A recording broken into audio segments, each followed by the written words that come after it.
kemudian bagaimana dapat diaplikasikan di dalam pembelajarannya di kelas, dan kemudian bagaimana mengaplikasikannya juga di sekolah.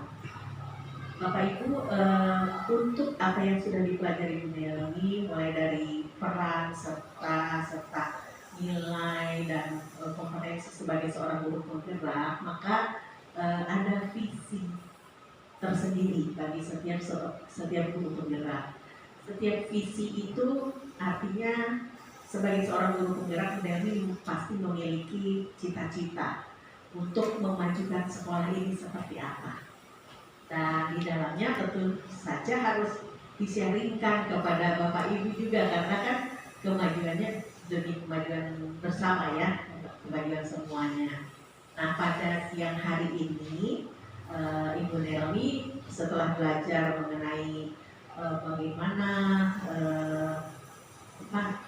dalam mengapresiasi atau melihat kemampuan atau potensi peserta didik, demikian juga dengan apa yang perlu dilakukan secara konkret. Silakan Ibu.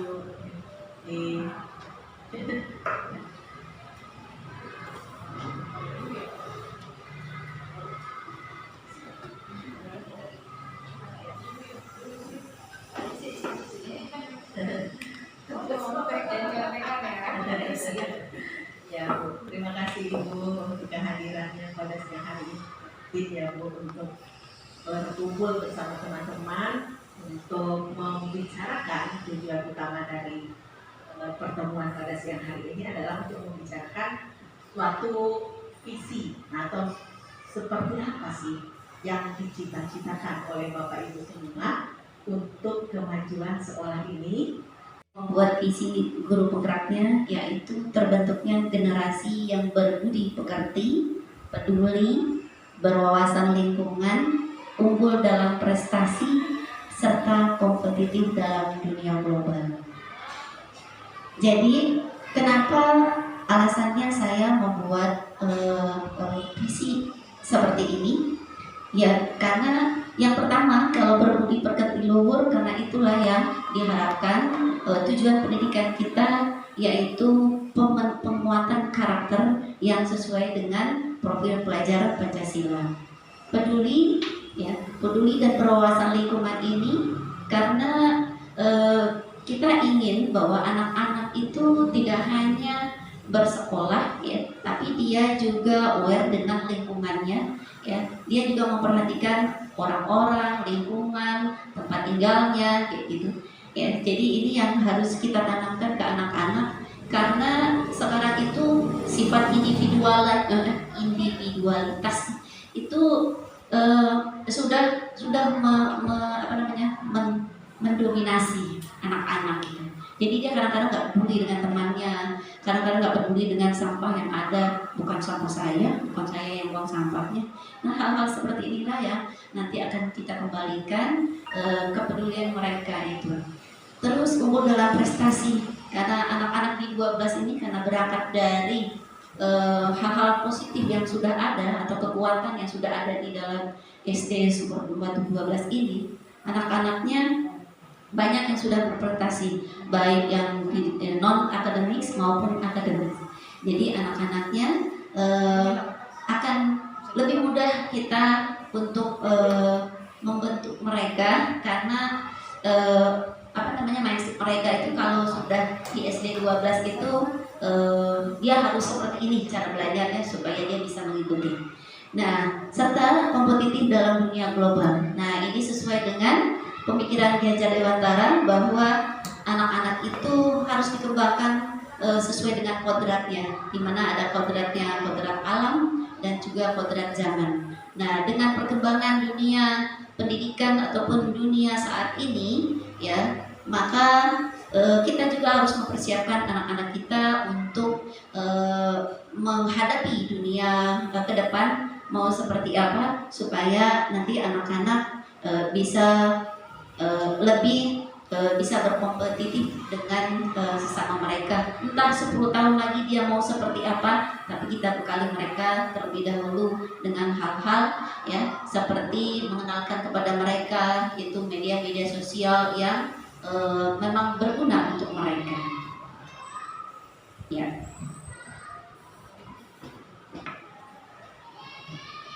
Oke. Ya.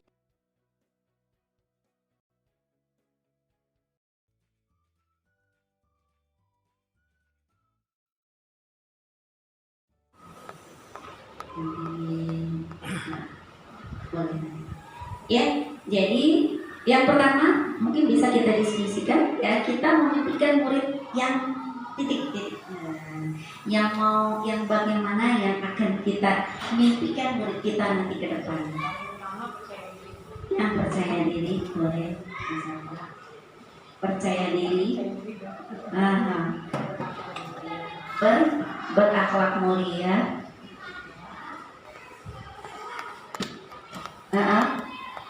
yang apa lagi? Boleh? Kreatif.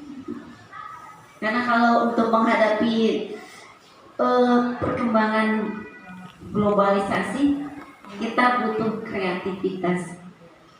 Mungkin ada kemandirian juga tadi. Ya, mandiri. Ya, kita membuat murid yang juga mandiri, inovatif, kreatif, inovatif. Boleh digabung apa lagi? Ya, kreatif, inovatif bisa digabung. Mandiri. Yang tadi Ibu bilang bertanggung jawab. Iya. Iya. Nah, apa tuh?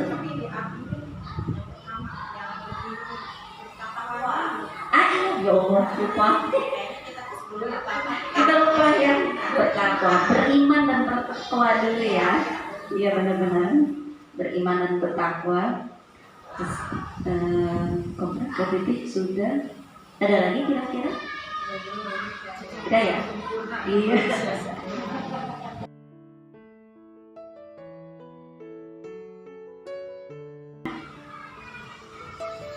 Nah berikutnya adalah kita percaya bahwa murid itu adalah, jadi murid kita itu adalah pasti berbeda, punya kemampuan yang berbeda-beda, ya. Dia berasal dari latar belakang yang berbeda-beda.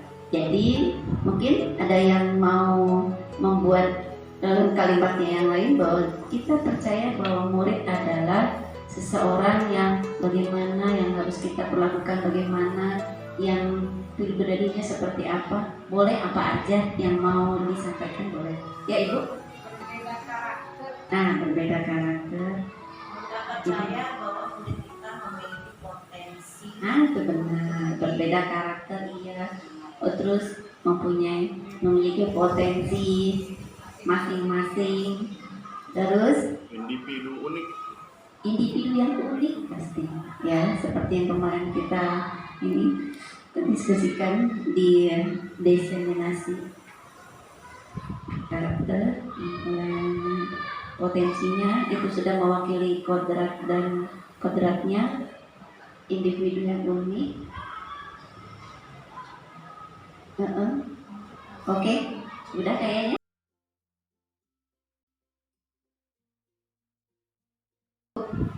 Nah, di sekolah kita mengutamakan apa aja yang kita makan di sekolah ini? Kedisiplinan, kejujuran. Kalau saya bilang kita nomor satu yang pertama akhlak benar. Akhlak itu yang pertama ya. Setelah itu kita mengutamakan akhlak, kepribadiannya dulu ya. Pintar tapi kalau sombong nggak benar juga gitu ya. Jadi sebelum kita berilmu, adab dulu ya. Itu iya benar. Jadi kalau dokternya pintar, ya bu, kita tahu tambah sakit orangnya. Jujur dan disiplin, mengutamakan tanggung jawab. Saya juga kali. Karena tadi di atas kita tanggung jawabnya, jadi setiap itu kita selipkan ada tanggung jawabnya. Jadi sekolah kita mengutamakan akhlak yang baik, kejujuran, disiplin, tanggung jawab, mengutamakan apalagi yang kita utamakan dengan banyaknya ekskul yang sudah kita berikan ke anak-anak. Nah itu kita mengutamakan apa tuh anak-anak? mengutamakan kepentingan anak-anak juga sebenarnya. Apa tuh? Bakat, Potensi. minat dan potensi, bakat dan minat siswa. Jadi banyak sekali yang kita sudah sediakan ke anak-anak. Mereka boleh pilih 1-2 ya untuk perkembangan kemandirian mereka.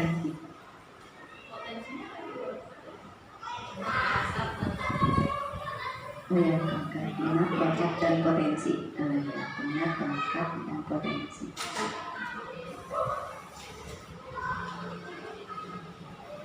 Oke, ada lagi?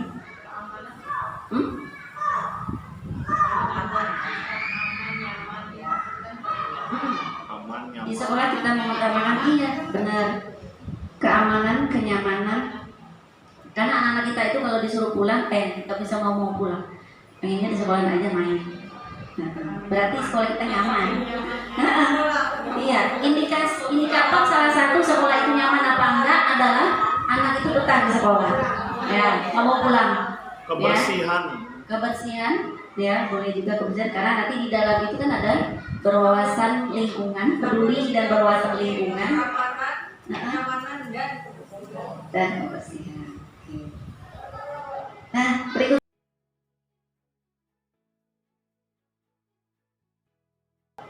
berikutnya menjaga pertanyaan berikutnya adalah murid sekolah kita itu sadar betul bahwa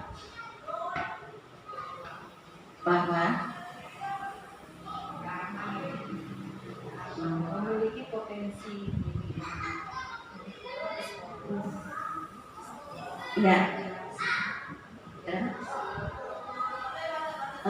murid di sekolah kita itu sadar betul bahwa mereka adalah generasi penerus, ya benar. Yang nanti 10 tahun lagi dia itu nggak tahu mau jadi apa pekerjaannya. Sekarang aja semuanya udah dijadiin robot. Nah, entah besok bagaimana. Maka sadar betul bahwa mereka harus belajar.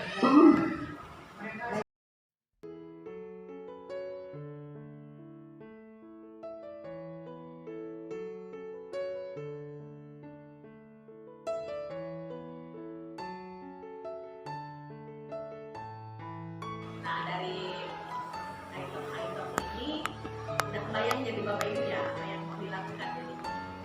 Ya. Pasti kan di sekolah ini sudah ada pembiasaan-pembiasaan gitu. Ada bersama, ya, misalnya sholat bersama, ya, atau tidak menyanyikan ya kan? Dimensi-dimensinya turunan dari P3 tadi akan ada gitu di dalam situ semua untuk mewujudkannya. Setuju Bapak Ibu dengan ini? Ya, masih mungkin di dalam raker. biar gampang jadi nggak kepanjangan gitu. Menurut saya sudah bisa apa terwujudnya generasi yang bertakwa, berakhlak mulia, cerdas, kreatif, inovatif dan mandiri. Nah, gitu. Ya, kayaknya cukup bagus ya. Ya, jadi kreatif anak-anak kita itu mau ya dengan apa aja yang ada di sini eskul yang kita gunakan. Jadi ada yang mau ikut 2, ada yang mau ikut 3, cuman karena memang saya Bu harus ngaji, saya harus les, ya itu nggak bisa Bu, ya udah atuh aja apa gitu. Tapi saya pengen 2 Bu. Ya jadi itu anak-anak kita. Ya jadi kalau diajak inovatif juga mereka keren-keren ya. Jadi walaupun dari barang-barang bekas ya, mereka itu kreativitasnya bisa muncul ya. Jadi dengan ngelihat kayak begini, dia bisa bikin loh dengan model yang lain gitu ya. Jadi guru itu memang tempatnya untuk menumbuhkan ya, seperti yang kemarin kita bahas itu, seperti tukang kebun dan petani ya. Jadi yang ini tuh kayaknya tuh dicolek, harusnya dicolek-colek banget gitu yang satu ini. Kalau ini mah colek dikit ini udah nunggu kayak gitu ya. Kalau ini harus digemburkan, harus disiram terus gitu. Kalau ini mah dibiarkan aja dia udah tumbuh sendiri kayak gitu. Nah, jadi inilah fungsi guru di dalam nanti mewujudkan visi kita bersama ini ya. Mudah-mudahan ke depan SDN Sumur Batu 12 pagi menyongsong kurikulum merdeka yang seutuhnya nanti bisa lebih siap dan lebih berdaya untuk anak-anak. Ya, Orang Tua terima kasih untuk masukan.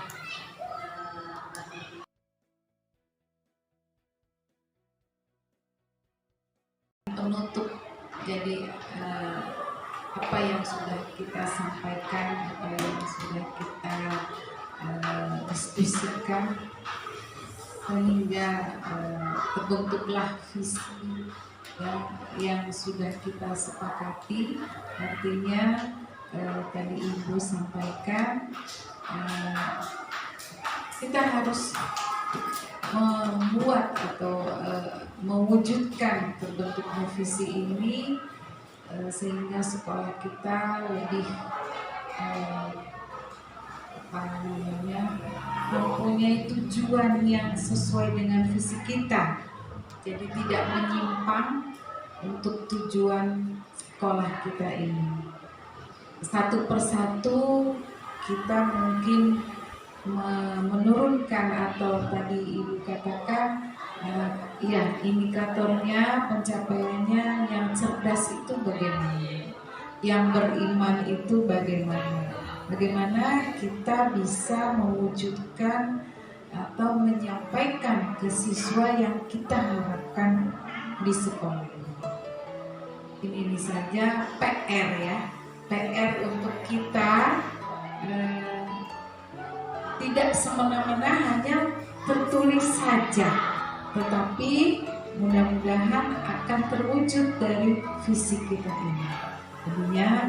Akhirnya kita puas ya, dalam arti kita mengajar tidak hanya menggugurkan tanggung jawab saja, tetapi kita puas dengan semua yang kita cita-citakan. Itu saja mungkin untuk dengan kedepannya ya. Terima kasih. Assalamualaikum warahmatullahi wabarakatuh. Waalaikumsalam.